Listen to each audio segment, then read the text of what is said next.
கிறிஸ்துவுக்குள் பிரியமானவர்களே, உங்கள் யாவருக்கும் என் அன்பின் வாழ்த்துக்கள். இன்றைய நாளில் ஆண்டவர் நமக்கு கொடுக்கும் வார்த்தை, கர்த்தருக்கு பயப்படும் பயம் எப்படிப்பட்டது. இந்த காலகட்டத்தில் நம்ம கர்த்தருக்கு பயப்படுது அப்படின்னா நம்மளுடைய லைஃப் ஸ்டைலுக்கு ஏற்ற மாதிரி நம்ம அதை மாற்றிக்கிறோம். கர்த்தருக்கு பயப்படுறதுனா ஞாயிற்றுக்கிழமை ஆராதனையில் தவறாமல் நம்ம போய் கலந்துக்கிறது. எப்பப்போ நம்மளுடைய வாழ்க்கையில் கஷ்டம் வருதோ அப்போ மட்டும் வேதாகமத்தை எடுத்து 4 வசனத்தை படிச்சுட்டு சரி சமாதானம் வந்துருச்சு, ஆண்டவர் நம்மள்கிட்ட பேசிட்டாரு அப்படின்னு சொல்லிட்டு எழுந்து போயிடுறது. எப்பப்பெல்லாம் இஷ்டமோ அப்போ மட்டும் ஆண்டவரை தேடுறது. இதெல்லாம் தான் கர்த்தருக்கு பயப்படுற பயம் நம்ம நினைக்கிறோம்ல. அது தவறான காரியம். ஆண்டவருக்கு பயப்படுறது அப்படின்னா ஆண்டவருடைய கற்பனைகளின்படி நடப்பது, அவருடைய வேதத்தில் இரவும் பகலும் வாஞ்சையாக இருப்பது, வசனத்தின்படி நடப்பது, அவருக்கு பிரியமான காரியத்தை செய்வது, மற்றவர்களுக்கு அவருடைய பிள்ளையாக சாட்சியாக இருப்பது. இப்படிப்பட்ட காரியங்களில் ஆண்டவர் பிரியமாக இருக்கிறாரு. ஆண்டவருக்கு பயப்படும் பொழுது நேர்மையான வழியில் நம்ம நடப்போம்.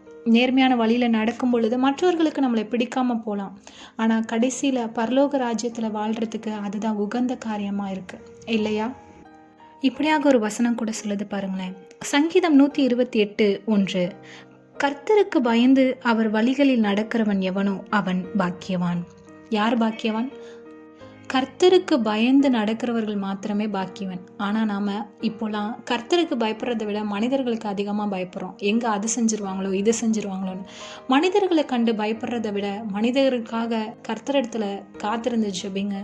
ஆண்டவர் மாத்திரம்தான் நம்ம எல்லா சூழ்நிலையிலையும் கைவிடாத தெய்வனாக இருக்கிறார்.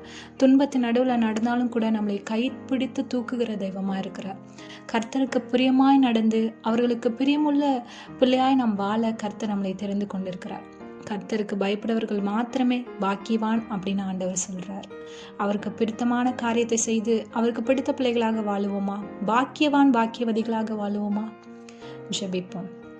ஆண்டவரே ஏசப்பா, ஸ்தோத்திரம் கர்த்தாவே, உமக்கு பயந்து உம்முடைய வழியில நாங்கள் நடக்க நீர் எங்களை தெரிந்து கொண்ட கிருபைக்கு நாங்கள் நன்றி செலுத்துகிறோம். உம்முடைய கற்பனைகளின் படியும் உம்முடைய வாக்குத்தத்தத்தின் படிகளும் உம்முடைய வசனத்தின் படிகளும் நீர் எங்களை நடத்த வேண்டுமாய் நாங்கள் ஜெபிக்கிறோம் ராஜா. இம்மட்டுமாய் நாங்கள் வழி தவறி நாங்கள் நடந்திருந்தாலும் கூட இனிமேலும் உம்முடைய வாக்குத்தத்தத்தின்படி உம்முடைய வழியின்படி நாங்கள் நடக்க நீர் எங்களை நடத்த வேண்டுமாய் நான் ஜெபிக்கிறேன்.